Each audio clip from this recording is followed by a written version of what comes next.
আরিফ বিল্লাহ। বাংলাদেশে বর্তমান সময়ে শিশু খাদ্য সহ নিত্য প্রয়োজনীয় দ্রব্যমূল্যের উপর অস্বাভাবিক ভ্যাট ট্যাক্স বৃদ্ধি করা হয়েছে। তার তীব্র নিন্দা এবং প্রতিবাদ জানাই।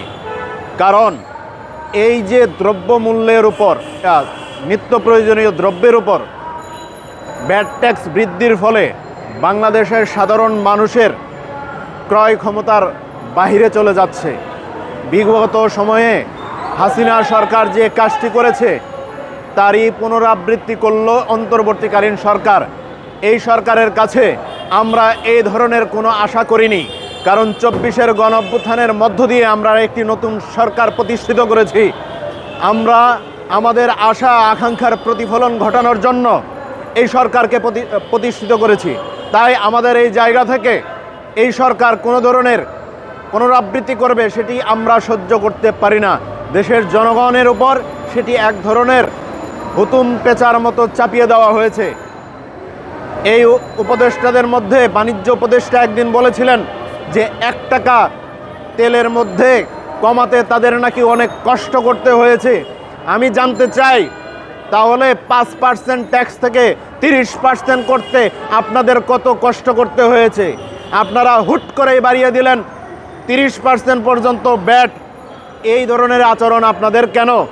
আপনারা যদি অক্ষম হন সেটা আমাদের কাছে বলতে হবে, আমরা আপনাদেরকে পরামর্শ দিব, দিক নির্দেশনা দিব, সেটি আপনারা বিবেচনা করে বাস্তবায়ন করবেন। কারণ আপনারা যদি মনে করেন ভ্যাট ট্যাক্সের মূল্য শুধু বাড়ায় দিবেন, আদায় করবেন না, দেশ সুন্দরভাবে চলবে, এটা হতে পারে না। আপনারা যদি যথাযথ আদায় করার পদক্ষেপ গ্রহণ করেন তবেই দেশ সুন্দরভাবে চলবে, অর্থনৈতিকভাবে দেশ শক্তিশালী হবে। আপনারা ব্যাট বাড়িয়ে দিলেন আর বসে থাকলেন, জনগণের উপর চাপিয়ে দিলেন, তারা বাজার থেকে হাজার হাজার কোটি কোটি মিলিয়ন টাকা উঠিয়ে নিচ্ছে, আর আপনারা চুপ করে ওই রঙিন চশমা পরে বসে থাকবেন, সেটা তো হতে পারে না। আপনারা যদি সেই জায়গায় ব্যর্থ হন তাহলে আপনাদের ব্যাট ট্যাক্স বাড়ানোর কোনো অধিকার নাই। আমরা জানি বড় বড় রাঘব বোয়ালদেরকে আপনারা সুবিধা দিচ্ছেন, তারা বাজার থেকে হাজার হাজার কোটি টাকা উঠিয়ে নিচ্ছে ঘন্টায় ঘন্টায়, তাদেরকে আপনারা কিছু বলতে পারছেন না। বাণিজ্য উপদেষ্টাকে আবারও বলছি, বাণিজ্য নীতিকে সম্প্রসারিত করতে হবে। ৪-৫টি গ্রুপের কাছে আপনারা যে ইজারা দিয়েছেন সেই ইজারা বাতিল করতে হবে। ওই মেঘনা group, Bashundhara group, city group, অমুক গ্রুপ, তমুক গ্রুপ, আওয়ামী লীগের গ্রুপদেরকে দিয়ে আপনারা যদি মনে করেন বাণিজ্য বিদেশ থেকে আমদানি করে আপনারা দেশ চালাবেন সুন্দর করে, সেটা হতে পারে না। তাই আপনাদের জায়গা থেকে পদক্ষেপ গ্রহণ করতে হবে এমন যে কেউ চাইলে বিদেশ থেকে আমদানি করে এদেশে মানুষের চাহিদা পূরণ করতে পারবে, কম্পিটিশন তৈরি হবে, তখন দ্রব্যমূল্যের দাম কমে যাবে। আর এটি যদি আপনারা না করতে পারেন তাহলে এইভাবে হুটহাট করে এত পরিমাণ ব্যাট এবং ট্যাক্স বাড়িয়ে দেশের জনগণের সাথে তামাশা করার কোনো প্রয়োজন নাই। আমরা চাই দেশ সুন্দরভাবে চলুক। যেমন আপনারা ভারত থেকে আগে পেঁয়াজ আমদানি হতো, আলু আমদানি হতো, সেটি বাতিল করে পাকিস্তান থেকে আমদানি করা হচ্ছে। তো এইভাবে যদি আপনারা যে দেশ থেকে আমদানি করতে আপনাদের বেশি অর্থ খরচ হচ্ছে, অন্য দেশ থেকে আপনারা আমদানি করেন, রাশিয়া থেকে আমদানি করুন, চীন থেকে আমদানি করুন, ইউক্রেন থেকে আমদানি করুন, তাহলে সেখান থেকে আপনারা কম খরচে পাবেন। ভারতকে অত বন্ধু বানাতে হবে না। আবার যেগুলোর সাথে হাসিনা চুক্তি করে গেছে তাদের সাথে ওই চুক্তি আপনারা কেন রাখছেন? যেমন এই যে বাংলাদেশ সীমান্তে বর্তমানে ভারত কাঁটাতারের বেড়া দিচ্ছে, সেটির কারণ হলো হাসিনার সাথে তারা চুক্তি করেছিল। হাসিনা তাদেরকে রেল করিডোর দেওয়ার চেষ্টা করেছিল, আর তারা আমাদের ৩ বিঘা করিডোর সেটাকে বন্ধ করে সেখানে কাঁটাতারের বেড়া দেওয়ার চেষ্টা করছে। এবং ৩ বিঘা করিডোর এখানে কাঁটাতারের বেড়া দেওয়ার উদ্দেশ্য হলো মুই কি হনুরে আমার গায়ে ধাক্কা দেয় না কেন, আমি কেন যুদ্ধ করতে পারতেছি না, আমি কেন দখল করতে পারতেছি না, তাদের অবস্থান হলো এটা। ভারত চাচ্ছে আমরা যেন তাদের গায়ে পড়ে লাগি, আর তাহলেই যেন ৩ বিঘা করিডোরের ওই প্রান্তে বাংলাদেশের যে জমি আছে, বাংলাদেশের নাগরিকরা যে বসবাস করে, সেটাকে বন্ধ করে দিয়ে তাদের দখলে নিতে পারবে। সেই জন্য ভারত এই ধরনের আচরণ করছে। আপনারা এই ধরনের আচরণে কেন সায় দিচ্ছেন? আমরা চাই আপনারা আপনাদের জায়গা থেকে আন্তর্জাতিক অপরাধ ট্রাইব্যুনালে, আন্তর্জাতিক আদালতে ভারতের বিপক্ষে আপনারা দাঁড়ান। বাংলাদেশের মানুষ চাই সেটি। আপনাদেরকে সেই জন্য রক্তগঙ্গার ওপর দিয়ে ক্ষমতার মসনদে বসানো হয়েছে।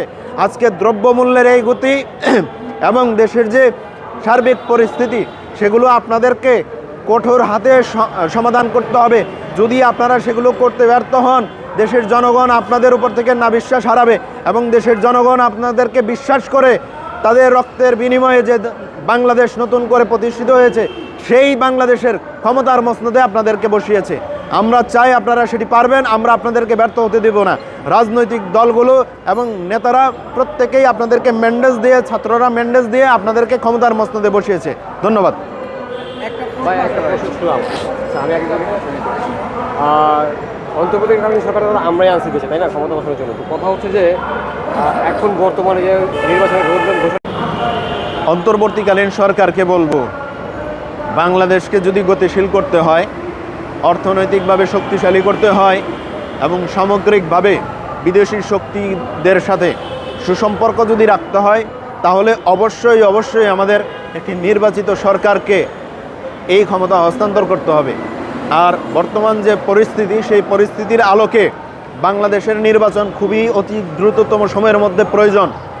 রাজনৈতিক দলগুলো সেটা উপলব্ধি করতে পারে, কারণ তারা বিশ্ব দরবারে তাদের একটা অবস্থান রয়েছে, সেই জায়গা থেকে তাদের একটা যোগাযোগ হয়। বিশ্ব থেকে বিনিয়োগকারী যে সকল সংস্থা এবং দেশগুলো রয়েছে, তারা কোনো রাষ্ট্রে কোথাও অন্তর্বর্তীকালীন সরকারের অধীনে থাকা অবস্থায় বিনিয়োগ করে না। আজকে প্রায় বছরখানিক যাবৎ হাসিনার আমল থেকে শুরু হয়েছে, বাংলাদেশে এখন পর্যন্ত কোনো নতুন বিনিয়োগ নেই, নতুন কেউ বিনিয়োগ করছে না। সেই বিনিয়োগ একমাত্র করবে ওই দিন যেদিন একটি নির্বাচিত সরকার আসবে, গণতান্ত্রিক একটি প্রক্রিয়া আসবে, সেই সরকারের অধীনে তারা বিনিয়োগ করবে। আর অর্থনৈতিক ক্ষেত্রে আজকে বাংলাদেশের যে দশের অবস্থা, সেই দশের অবস্থার জন্য দায়ী যেমন হাসিনা সরকার, তেমন এই যে বিনিয়োগ যে হচ্ছে না, সেই জন্য বাংলাদেশে আজকে এই পরিস্থিতি। আজকে গার্মেন্টস শিল্প বলেন, অন্যান্য শিল্প বলেন, প্রত্যেকটা জায়গা থেকে যথাযথ ব্যাট ট্যাক্স আদায় করা হচ্ছে না। অনেক টেলিফোন কোম্পানি আছে যাদের ধারে কাছেও বাংলাদেশের এই যে ব্যাট ট্যাক্স আদায়ের যে সংস্থাটি আছে, তারা যেতে পারে না, তাদের কাছেই ভিড়তে পারে না। অথচ তারা আমাদের দেশ থেকে হাজার হাজার কোটি কোটি টাকা বৈদেশিক মুদ্রা অর্জন করে বিদেশে নিয়ে চলে যাচ্ছে বিদেশি কোম্পানিগুলো। বাংলাদেশের একটি সিম কোম্পানি আছে, সেটার খুব বেহাল দশা, তার কোনো অবস্থাই নেই।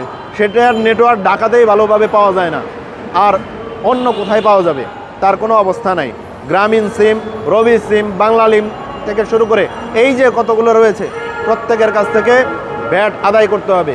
আপনারা মন চাইলেই বাড়িয়ে দিচ্ছেন, কিন্তু যথাযথ আদায় করছেন না, সেটি তো হচ্ছে না।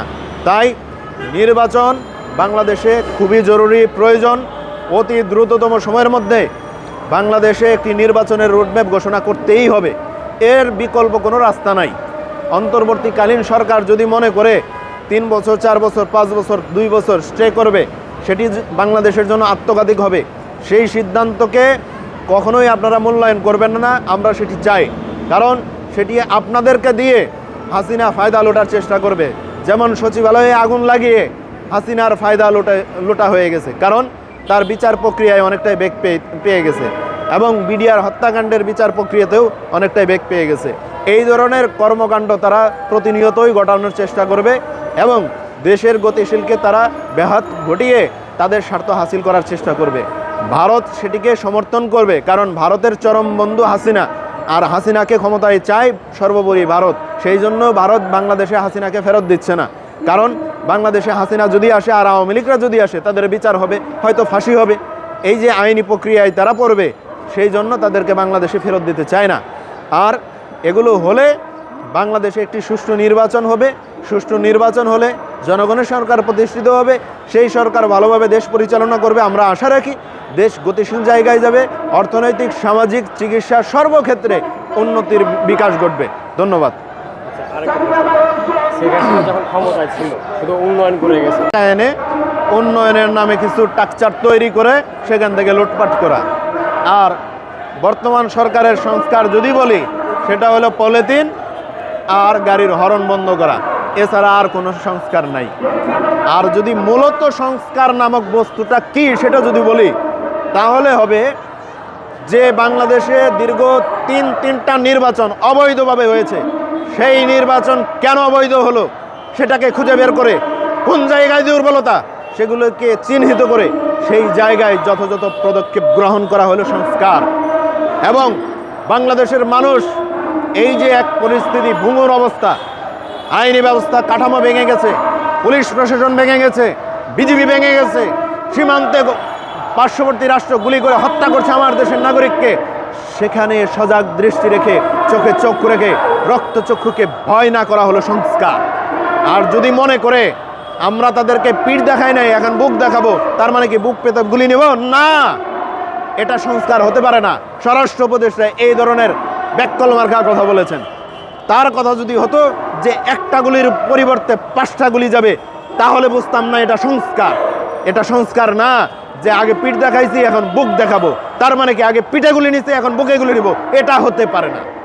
সংস্কার যদি করতে হয় পুলিশ প্রশাসন যথাযথ ফাংশন করতে হবে, যেখানে অন্যায় আছে সেখানে পুলিশ যাবে, সেটা ব্যবস্থা গ্রহণ করবে। থানায় মামলা নিতে হবে, মামলার জন্য আবার কোর্টে কেন আমরা যাব?